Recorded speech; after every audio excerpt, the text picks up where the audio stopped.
บายดีจะให้เบิ่งดอกไม้กำลังขึ้นงาม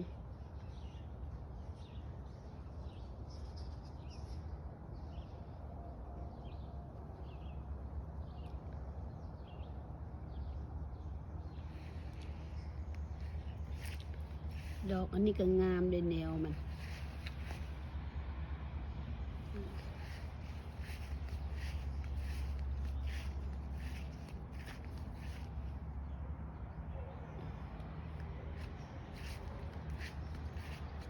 โชว์ความงามของดอกไม้ก่อนเด้อ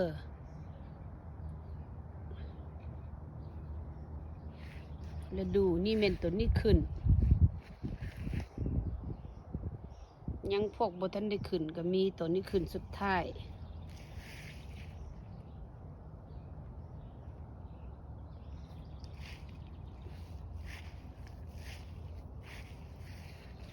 อันนี้ยังบ่ทันได้ขึ้นยังเป็นจุ่มๆอยู่ก็มี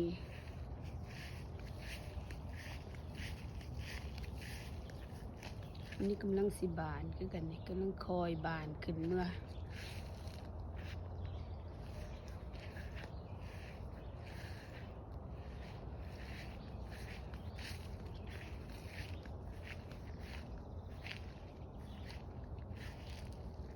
นี่กำลังสิบานคือกันกำลังขึ้นเมื่อตอนนี้ซุ้มนี่บานก่อนระยะนี้นะงามมีแต่งามๆนะอาหารตา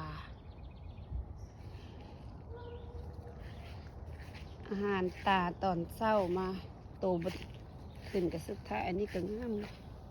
มอันนี้ก็ได้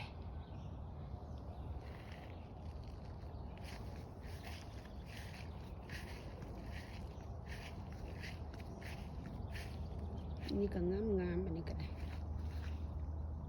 งาม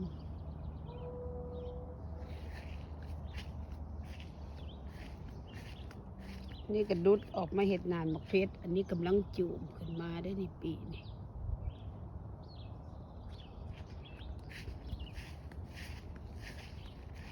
ดอกกุหลาบกำลังจูบ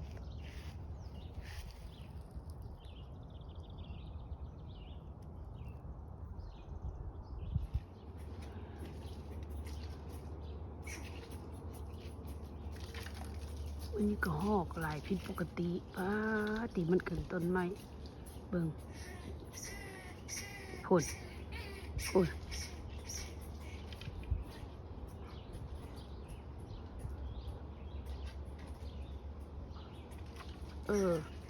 โอ้ยลายผิดปกติมื้อนี้โบ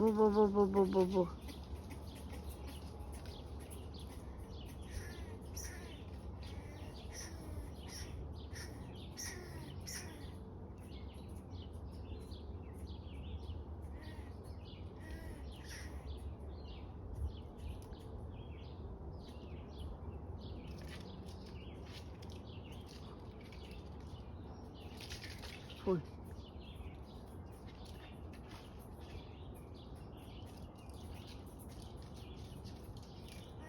หอยตัวโอ้ยพิษกัน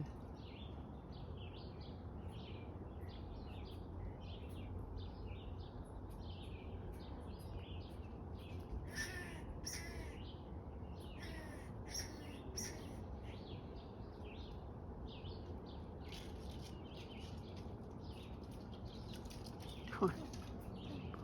จะเป็นลายมื้อนี้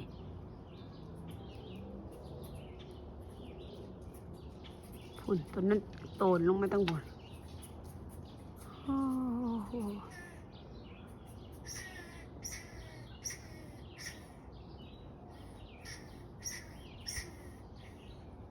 ตัวนั้นเป็นอีหยังตัวนั้นนะคือบ่ให้หมู่เข้าใกล้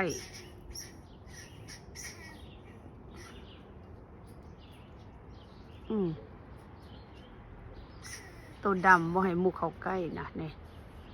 ไอ้ดำนี่ก็แล่นว่านี่อีกแล้วนี่เอาขึ้นไปซอยกัน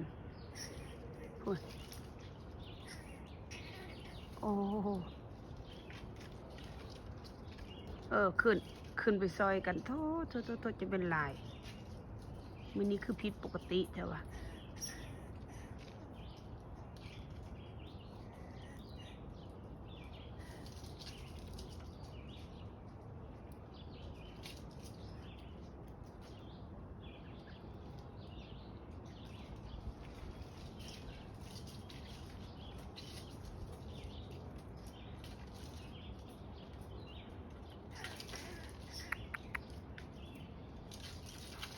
โอ้โห